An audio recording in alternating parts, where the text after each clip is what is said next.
Hey YouTube, what's going on? This is iTalk2, and in today's video we're going to be talking about Retro Achievements, or more specifically, RetroAchievements.org. This is a website where you're basically able to earn achievements that were never made for retro games, because obviously we didn't have achievements until the 360 PS3 era. So what if you could play games from back then but get achievements for them? Well, this is what this website is. It's filled with a bunch of coders that know what they're doing, and they can make achievements pop when you do specific things in video games, which is really freaking cool. And I'm really excited for this website because they've been going for a little bit now, but they add new games every so often. So it's nice to see that this is not a dead concept, and this is a really popular thing right now. I'm seeing a few content creators out there making content specifically around retro achievements and perfecting retro achievement games. And I want to do something similar to that. And in the way we're going to do it is it's going to be super simple. I'm going to just talk about the game I played, the achievements for them, and how hard I thought they were, my criticisms of the game, as well as just maybe even the achievements, because some achievements are pretty bad, and I wanted to talk about it with you guys. So we'll start with the very first game I 100%ed on this website, which was Crash Bandicoot. I have done, I think, 2 Let's Plays of this game. I think there was iTalk Let's Play had it, and I think even on iTalk 2, I think I did a Let's Play of this game.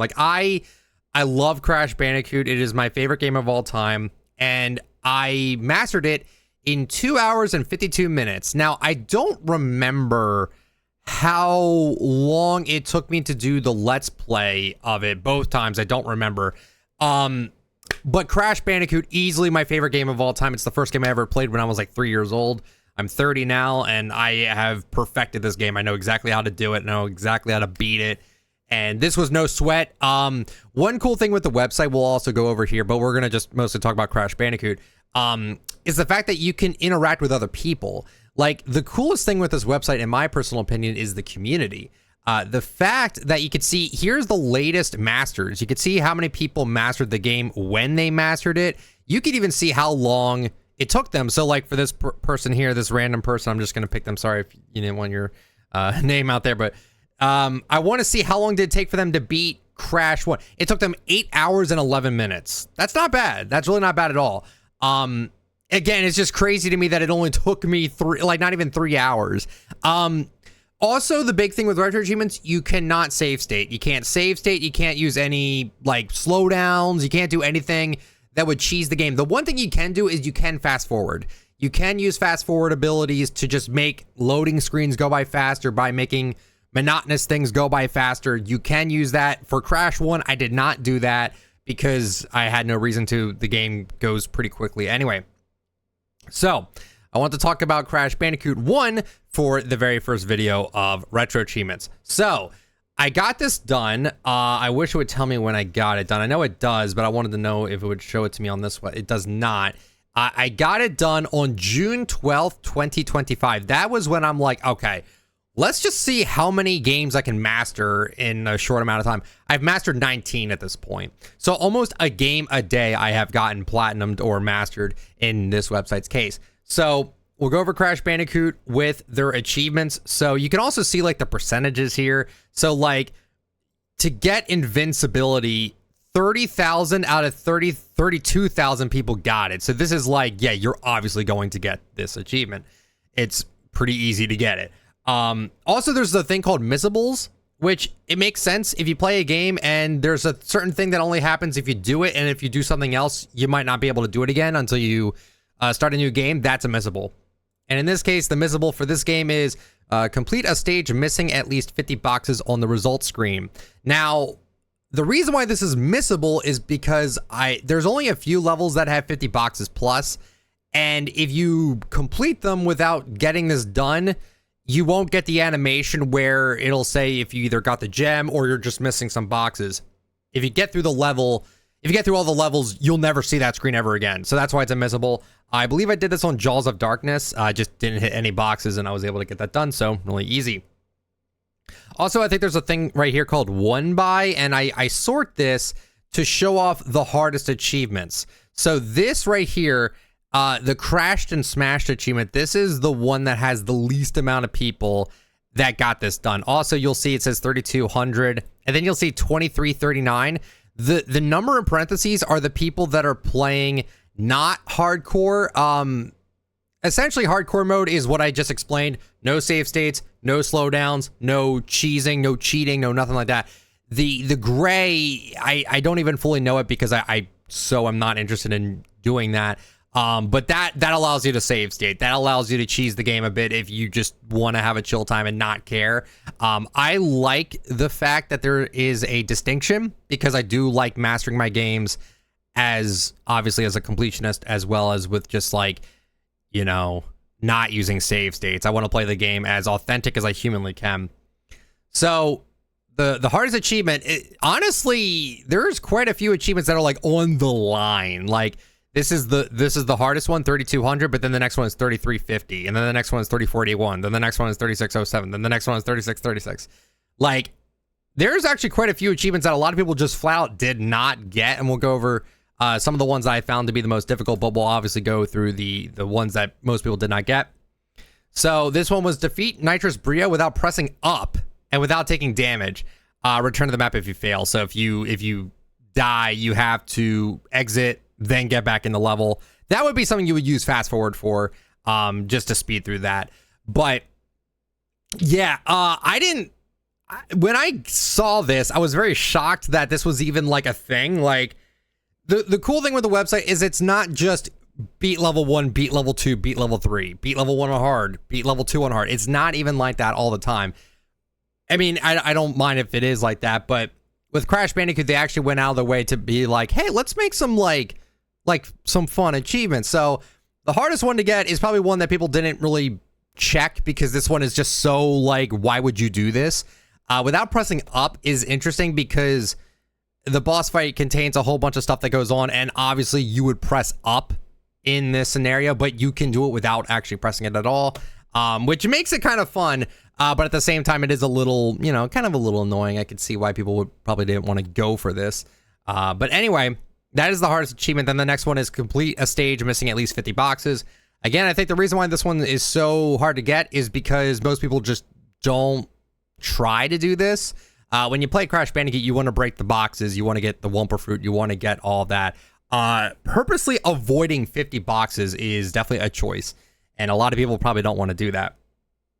Then the third hardest was defeating Cortex, the final boss, without taking damage. Honestly, this was hard. Neo Cortex always somehow gets a hit on me. The hitboxes on the things that he shoots out are very big. And honestly, yeah, it makes total sense to me why this one is here. It took me a while to get this one. It looks like it took me about like maybe like 30 minutes maybe to get that one done. Probably a little bit shorter than that, but it was a pain. I didn't like this achievement. Considering the fact that I was just bad at it. I'm good at the game, but I'm not good at like not taking hits from the final boss. Because again, if you've played the Cortex final boss in the original Crash, it's pretty tough. There's also defeat Koala Kong without jumping and without taking damage. Not too hard with this one. I never had the reason to jump at all. And then without taking damage, that one's also kind of annoying because there's TNT raining down on you. And yeah, I could see why this one was a little bit troubling. Destroy all the boxes from fumbling in the dark. So this one is just complete the level. Fumbling in the dark is probably the hardest level to get all the boxes on because it's just really like tight on the platforming. So I get why this one is the hardest, like 100% this level achievement. Fumbling in the dark sucks. The reason why I like, here's the big thing, right? A lot of people complain about like, well, I see it right there. No, Road to Nowhere.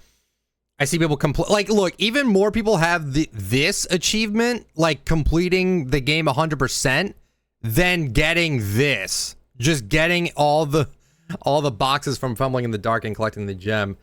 Because actually, that is kind of confusing. Collect all the 26 gems and finish the game with the secret ending. So, actually, wait, that is kind of confusing. I don't know why. Oh, you know why?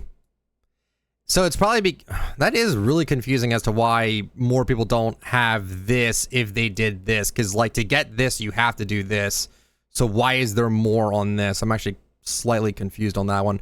Regardless, Also, Boulder Dash being here, that's actually shocking. Boulder Dash is a super easy level to get the gem on. Cortex Power as well. Cortex Power is a little hard, but not like impossible. Road to Nowhere is tough. Native Fortress sucks. I hate Native Fortress, probably like my least favorite level. Jaws of Darkness is pretty tough. Lights Out. I'm wondering, like, where is Slippery Climb? Because that was the one where I was going to say, like, I feel like a lot of people hated Slippery Climb. But the thing with Slippery Climb is that there's only one checkpoint. So the fact that, like, if you die after that checkpoint, then you have to restart. There's only one checkpoint. If there was, like, 10 checkpoints, I would understand the frustration, but there's only one. So it's, you know, not as hard to stay alive, I would say, at least. Lights Out as well. Destroy the boxes. Great Gate. Find the key in Jaws of Darkness. This one was a little tricky for me as a kid. I don't even think I even did it as a kid. But yeah, this one was kind of tough because every way to get the token for Cortex to get the key for Jaws of Darkness is pretty tough. One, you can't spin a snake even though you're trained in your brain to spin every snake you see. There's a box underneath the TNT that might be kind of hard to hit, so some people might not want to hit that. And then there's like a path you just have to walk on and know that you can walk on it because it's invisible. Defeat Pinstripe without letting him charge his gun more than 3 times in the second phase. So it isn't too hard. It's just a matter of just keep spinning him, honestly. Nothing too crazy there. Getting all the boxes in Rolling Stone. See, I feel like a lot of people, the reason why these achievements seem so, like, low is probably because most people kind of quit. Like, you can see here how many people got 1 achievement, 1 to 2. Quite a lot. Softcore, that's the people that play with save states and all that. All my stuff is hardcore. Yeah, a lot here. And then as we, look at this, as we go along, like, dude, like, people just ended up quitting. Like, people ended up right before they were able to get all 46 achievements, they were quitting, dude. That's crazy. I know the game is tough, but, like, if you're so close, why would you stop? But again, I understand. And then here we go. Destroy all the boxes from Sunset Vista. I hate Sunset Vista. And Slippery Climb. And the lab. Yeah, all these are annoying. Defeat Ripperoo in under 40 seconds. This one isn't too bad. You just have to know the pattern. And overall, everything else is just essentially just, you know, do the thing. There isn't anything else too crazy here in terms of achievements. But this was extremely easy. And also, you can see this too. You can see recent players. I can see who is on what level, how many lives they have, how many gems and key. Like, this is so cool that you're able to actually see what other people do. I see that this person just got it 100% of the game right here. The last level is Hog Wild, it looks like. It's crazy. And then you can also see comments of people just saying, like, you know, oh, I mastered this game and all that. I'm pretty sure I'm on here too. I should be, like, somewhere. Maybe I'm not anymore. Oh, no, I am right here. Mastered number 1 because this is the first one I ever mastered, my first ever video game. Playing it through again for achievements definitely breathes some fresh air into playing old school PS1 games, and I've got a lot more I need to play. And that was the start of my addiction. I have been playing these games for Retro Achievements ever since. Every day. I've been playing on my Steam Deck, and I've been playing on my PC. If you guys don't know, you can modify a Steam Deck to allow you to run emulation on it. And I have it plugged to my HDMI to my flat screen that does have Retro Achievements on it because it's playing through the Steam Deck, and I'm able to just stream the game through the TV and play on my bed. It's great. I have been really enjoying gaming as of late. So I've been addicted to this. I'm not gonna lie. It's just so fun. And seeing your number go up is just really satisfying. So there you go. That's the first video of the little bit of videos I'm going to make on every mastered game I got. This is the first one. It's Crash Bandicoot. We will continue on with the next games. And they probably won't be as long as this one. Probably not. I mean, unless I have a lot to say about it. But I thought I'd have to say a lot about Crash 1, but really it's just kind of simple. So there you go. I mastered Crash Bandicoot 1, and those were my thoughts and opinions on the game. So let me know what you guys think of this video. If you guys want me to keep doing this, let me know. I kind of want to keep doing it anyway. Maybe make a playlist so people have some background noise that they want to just like listen to me spout out about retro gaming. You guys let me know. So thank you guys so much for watching, and I will catch you all later. Have a good one, everyone. See ya.